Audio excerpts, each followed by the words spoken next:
The rain didn't fall gently. It punished the earth, day after day, like the sky itself had grown tired of holding everything in. By the third night, Ridgefield no longer smelled of pine and oil and wet asphalt. It smelled of surrender. Streets were slick with mud, storefront lights flickered behind fogged glass, and people moved slower, heads down, as if the weight of the clouds had settled onto their shoulders. In a town where hope already came in short supply, the rain felt like a reminder that life could always press harder. At the edge of that town stood a small wooden house with peeling paint and a roof that leaked just enough to keep Ethan Cole awake at night.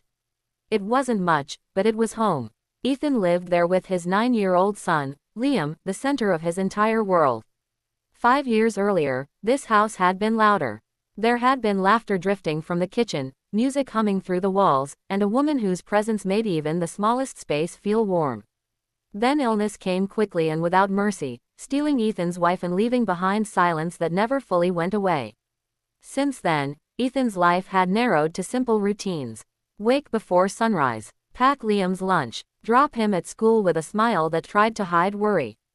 Work 10-hour shifts at the mechanic shop, hands permanently stained with grease, back aching by noon. Drive home in his rusted pickup truck, listening to the rattle in the engine he could never quite afford to fix. Dinner, homework, bedtime stories, and late at night, when the house was quiet, prayers whispered into the dark. Not for wealth, not for an easy life. Just for Liam to be okay. Liam had been born with a heart defect the doctors warned might shorten his life. Every fever, every cough, every moment of fatigue sent fear crashing through Ethan like ice water. He learned to live with that fear, to carry it silently, because a father couldn't afford to fall apart.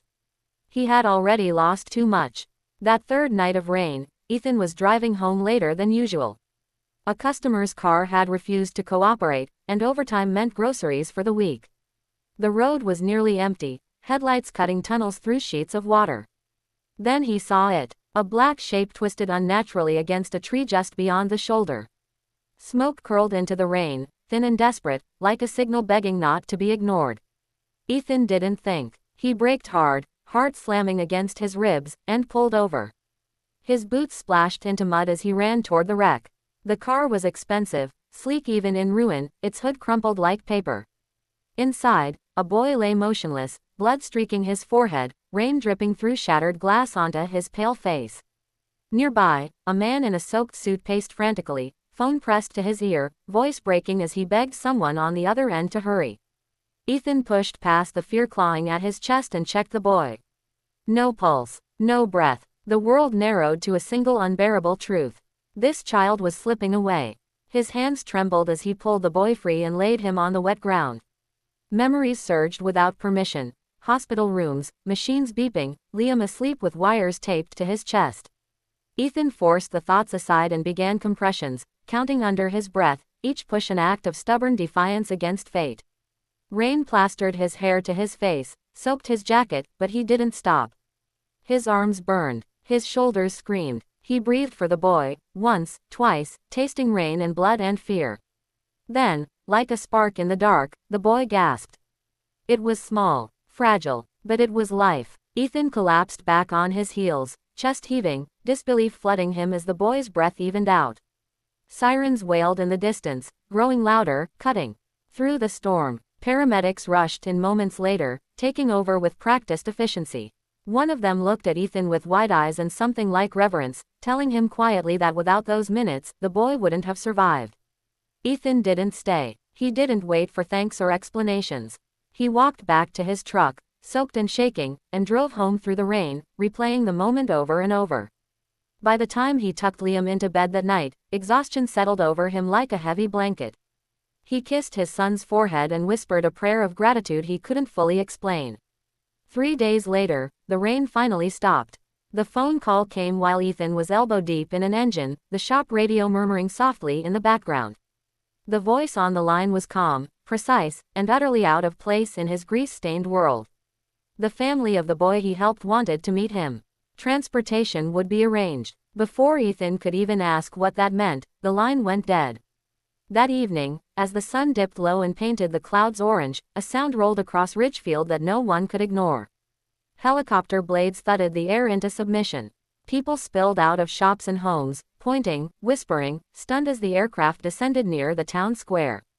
From it stepped a tall woman in a gray coat, her presence sharp and composed, eyes hidden behind dark glasses. She walked straight to Ethan. She spoke his name with certainty, introducing herself as an assistant to Richard Hale. The name alone sent murmurs rippling through the crowd. Everyone knew it. Billionaire, industrial giant, a man whose wealth felt almost mythical. Ethan followed her into the helicopter with legs that barely felt like his own. As Richfield shrank beneath them, a strange unease settled in his chest. He didn't belong in this world of polished steel and quiet power. But there was no turning back. The estate they landed at felt unreal. Endless lawns rolled beneath manicured trees. Fountains whispered. Guards stood watch like statues. Inside, silence ruled, thick and controlled. Elena led Ethan through corridors that swallowed sound until they reached a room filled with soft beeping and warm light. The boy lay in bed, alive, smiling. His eyes lit up when he saw Ethan, a recognition that sent a jolt through him. Behind the bed stood a man who looked both powerful and utterly broken. Richard Hale's eyes were red, his face lined not with age but with fear long held too close. Gratitude poured from him, heavy and raw. He spoke of doctors and warnings and nights spent watching monitors, of a son who wasn't supposed to see another birthday. He spoke of change, of how, after being brought back, something shifted. The boy's body responded. His heart grew stronger. Hope returned where none had been left. Ethan had no explanation. He only knew the warmth he felt when the boy smiled, a feeling uncomfortably familiar.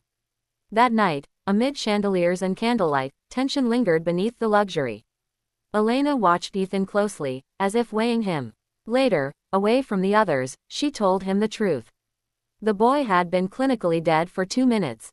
When he returned, he spoke of a name. Liam. He said Liam told him to come back.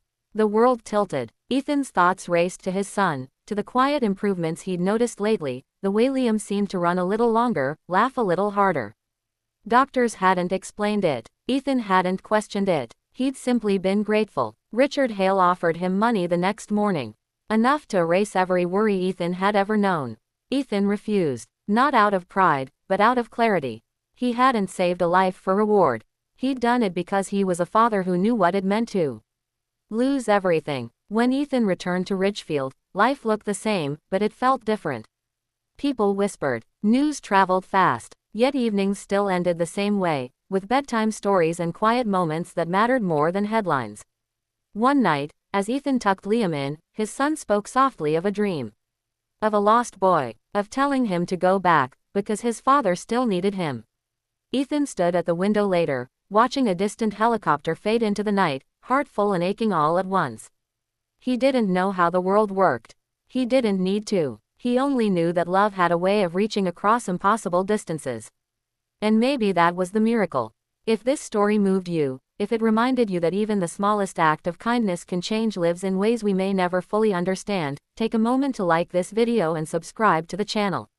Because stories like this deserve to be shared, and kindness deserves to travel as far as it possibly can.